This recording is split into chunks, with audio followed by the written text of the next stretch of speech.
जब हम भावनात्मक तरीके से इन चीज़ों को देखते हैं तो हमें ये भी सोचना चाहिए कि जो वहाँ के जो लोकल लोग हैं, वो लोकल लोग जो है वो काफ़ी सालों से हमारे रह रहे। मंडी में भी एक अवैध निर्माण की बात आई है, जिसमें मैं कल ही देख रहा था। मैं धन्यवाद करना चाहूँगा उन मुस्लिम भाई लोगों का भी, जिसमें कोई दो राय नहीं है, कि उन्होंने अपनी मस्जिद की जो दीवार है मंडी में जो आज हुआ उसको तोड़ा है। और जहाँ अवैध है उसमें अगर वो खुद तोड़ते तो ठीक है, नहीं तो कानून तो अपना काम करेगा ही। लेकिन आज बड़ा प्रदर्शन जो है मंडी में किया गया। देखिए, प्रदर्शन, हिमाचल प्रदेश प्रदर्शनों का प्रदेश है। ऐसा नहीं है कि प्रदर्शनों का प्रदेश नहीं है। हिमाचल प्रदेश में हर चीज़ पर, मुद्दे पर प्रदर्शन होते हैं। कभी सीपीएम वाले कर देते हैं, कभी बीजेपी वाले कर देते हैं, कभी एप्पल ग्रोवर्स कर देते हैं, कभी हमारे देवभूमि वाले भी कर देते हैं, कोई हर विधानसभा, आजकल बेरोजगार वाले भी कर देते हैं। हर सरकार के प्रति प्रदर्शन करते रहते हैं। तो ये प्रदर्शनों का प्रदेश है, यहाँ हमारे प्रदर्शन होते रहते हैं। और प्रदर्शन करना लोकतंत्र की सबसे बड़ी व्यवस्था भी है, अपनी बात को रखने का एक तरीका भी है। और प्रदर्शन शांतिपूर्वक हो, और शांतिपूर्वक ही हिमाचल प्रदेश में प्रदर्शन होते हैं। और कई बार हम भी स्टूडेंट्स मूवमेंट से निकले हैं, चाहे सिंघा साहब है, चाहे रणधीर जी है, तो हम भी कई बार कहते हैं कि धक्का दे के थोड़ा पानी फेंको, थोड़ा सी आपस में लाठीचार्ज करो, ये चलता है। और आपको ये भी बताना चाहूँगा कि विधानसभा के बाहर तो हमारा, आपने देखा होगा, हर दिन चलता है, कोई बैरिकेड तोड़ देता है। अब पीछे यूथ प्रदर्शन था तो किसी ने बैरिकेड तोड़ दिया। तो थोड़ा सा हल्का सा अपने प्रदेश की जनता को संभालने के लिए बातचीत के माध्यम से थोड़ा धक्का मुक्की से पीछे करना पड़ता है। सर, धर्म विरोधी नारे लग रहे हैं, एक धर्म, विशेष धर्म को टारगेट किया जा रहा है, इस और स्टोन पेल्टिंग हो रही है। ये जो है ऐसा लग रहा है कि सांप्रदायिक दंगों की तरफ जो है ये स्थिति बढ़ती जा रही है। तो क्या सरकार ने कदम उठाया और विपक्ष ने क्या आपको जो एश्योरेंस दिया है? देखिए, सांप्रदायिक दंगे नहीं, ऐसी स्थिति में जब कुछ ना कुछ लोग होते हैं और इस चीज़ का फ़ायदा उठाते हैं। वो भी ऐसा नहीं करना चाहते, लेकिन कई बार आके बैरिकेड पर चढ़ जाएंगे, धक्के लगाएंगे, जोश में आएंगे। ये जब भी प्रदर्शन होता है उसका एक अंग है। उसमें ऐसा नहीं कि सभी 100 में से 5-10 लोग ऐसे होते हैं।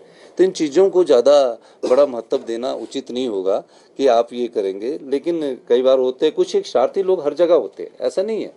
वो संप्रदाय में नहीं है। मेजॉरिटी ऑफ संप्रदाय अपना विरोध प्रदर्शन शांति से करती है, जिस मुद्दे को लेकर करती है। लेकिन कुछ एक लोग ऐसे आ जाते हैं जो ऐसा भावनात्मक बात करते हैं, भड़काऊ करते हैं। ये कई व्यक्तियों के स्वभाव में होता है, तो इसलिए इसको अंडरस्टैंड करने की जरूरत है। हिमाचल प्रदेश शांति प्रिय प्रदेश है। ये भी बहुत बड़ी बात होगी कि कल जो मुस्लिम समुदाय के जो मस्जिद के मौलवी है, जो मस्जिद के अध्यक्ष है, वक्फा बोर्ड के, खुद जाके बोल रहे हैं। ऐसी चीज़ें भी बहुत होती। तो इन चीज़ों का फ़ायदा होता है जब वो खुद मानेंगे कि गलत है, हम उसको हटा देंगे। लिख के दिया है उन्होंने, पर क्या उनके लिखने से नहीं है। अब कानून के हिसाब से जो भी आगे कार्रवाई होगी और जो कागज बोलते होंगे, जो वहाँ के फैक्ट्स बोलते होंगे, उसके हिसाब से हमारी सरकार कार्रवाई करेगी। ऐसा नहीं कि वो बेचारे मुस्लिम समुदाय के लोगों ने लिख दिया कि भय के मॉल में लिख के हम दे रहे, ऐसा नहीं है। लेकिन कानून जो भी काम करेगा वो दायरे में रह के काम करेगा। हिमाचल प्रदेश की 75 लाख की जनता में जो भी समाज के सभी वर्ग है, चाहे वो हिंदू है, चाहे मुस्लिम है, चाहे क्रिश्चियन है, एक समान और एक हिमाचल प्रदेश की संस्कृति के बीच में रहते हैं।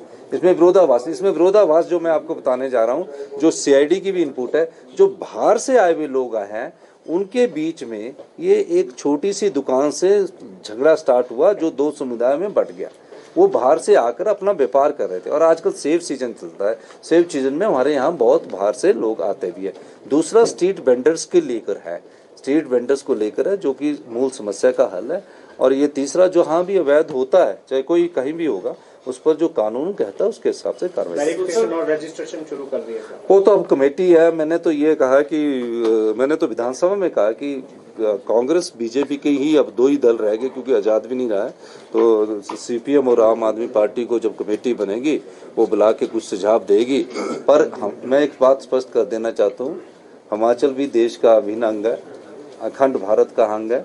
तो यहाँ सभी को काम करने की इजाज़त है, लेकिन नियम और कायदे कानून के साथ हम आने वाले समय में काम करने की इजाज़त। सर, 8 FIR हुई है, जो प्रस्ताव पारित किया गया है, मैं उस प्रस्ताव को आपको पढ़कर सुनाना चाहता हूँ, जिस प्रस्ताव पर हम सब लोगों की सहमति है। हम सभी ने विस्तार से वर्तमान स्थिति के सभी पहलुओं पर चर्चा की। हम सभी सहमत हैं कि हिमाचल प्रदेश एक शांतिपूर्ण राज्य है और यहाँ हमेशा से आपसी सद्भाव रहा है। हम सभी से अपील करते हैं कि प्रदेश में शांति एवं आपसी भाईचारा बनाए रखें। हम देश विदेश के सभी पर्यटकों का हिमाचल प्रदेश में स्वागत करते हैं क्योंकि हिमाचल प्रदेश एक पर्यटन राज्य है। बैठक में सर्वसम्मति से निर्णय लिया गया कि विधानसभा के अध्यक्ष से अनुरोध किया जाए कि वे एक संयुक्त समिति का गठन करें जो पूरे प्रदेश में स्ट्रीट वेंडर्स के लिए नीति बनाने पर विचार करे। बांध तोड़ना पड़े तो वी रेडी हम तैयार हैं। आप उनकी इस पहल को किस तरह से देखते हैं? नहीं, देखिए उनकी पहल अच्छी हो सकती है, परंतु एक भवन बना है, अब वो मान लो 5 मंजिल है, 2 मंजिल तोड़ देंगे, 3 उनके पास रहेगी। अगर वो सरकारी जमीन पर बनी है तो 3 भी क्यों रहे? अब वो सरकारी जमीन पर भवन इलीगल है, अवैध है, तो 1 मंजिल भी क्यों रहे? इसलिए वो फैसला जब आएगा, परंतु तब तक सरकारी जमीन पर अवैध रूप से बना वो भवन सील हो, ये हमारी मांग है और ये हमने सरकार के ध्यान में लाई। उनका ये भी कहना था कि कोरोना के टाइम पे इस मस्जिद का निर्माण हुआ था तो भाजपा के मेयर थे और भाजपा की सरकार थी, ये भी उनका। देखिए ये विषय आज है ही नहीं, कब निर्माण हुआ कब नहीं हुआ। कोई कहता है 2010 से हुआ, कोई कहता है 2017 से हुआ, कोई कहता है कोरोना काल में हुआ। ये आज विवाद नहीं है। आज विवाद ये खड़ा हो गया है कि एक तो सरकारी जमीन पर अवैध भवन बना जिसको मस्जिद का रूप दिया गया, दूसरा वहां पर इलीगली लोग आए और वो वहां रहकर जो है ऐसी गतिविधियां कर रहे हैं जिनका स्थानीय लोगों को जो है वो प्रॉब्लम है, समस्या है। यहाँ से विवाद खड़ा हुआ, इसका समाधान निकालना है। सर, ट्रिगर हो गया माहौल थोड़ा सा हिमाचल प्रदेश का पूरा आंदोलन की वजह से ज़्यादा तनावपूर्ण हो गया क्या? निश्चित रूप से हमने ऑल पार्टी मीटिंग के बाद आज के इसको थोड़ा कूल डाउन। देखिए, मैंने पहले कहा ये आंदोलन भारतीय जनता पार्टी का नहीं, ये आंदोलन जन आंदोलन है। समाज के सभी वर्ग उसमें है, सभी राजनीतिक दलों के लोग उसमें हैं। ऐसा नहीं, इसीलिए मुख्यमंत्री ने सभी राजनीतिक दलों को बुलाया। उसमें जिसको जिसकी भावना जैसी है वैसे वो आए हैं।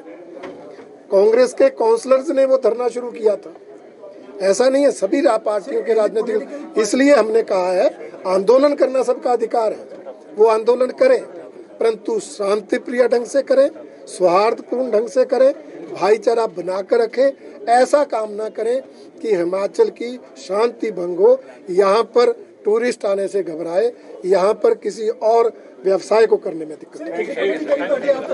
समय बनी हुई है एक समुदाय को लेकर, खासतौर पर आज सर्वदलीय बैठकें बुलाई गई हैं, क्या किस तरह का हल निकाला गया है, किस तरह से पक्ष रखें? देखिए, पक्ष क्या था क्या नहीं था वो अब विषय नहीं। It is in the interest of the state, ये राज्य के इंटरेस्ट में है कि शांति और अमन रहे, और शांति और अमन के लिए जिसको हम कॉमन मिनिमम प्रोग्राम कहेंगे या कॉमन मिनिमम जो अंडरस्टैंडिंग है जिस पर दस्तखत हुए हैं, तो वो ये है कि इस विवाद का हल जो कानूनी पैरामीटर्स हैं उसके तहत इसका हल निकले और सब काम करे हिमाचल प्रदेश में शांति लाने के लिए, अमन लाने के लिए, जिससे टूरिस्ट जो हिमाचल प्रदेश में जिसने बुकिंग किया है, अभी आपको पता है दशहरा आना, दिवाली आनी है और आपकी बंगाल में छुट्टियां होती है, दूसरी जगह होती है, बुकिंग होती है, टूरिज्म चले।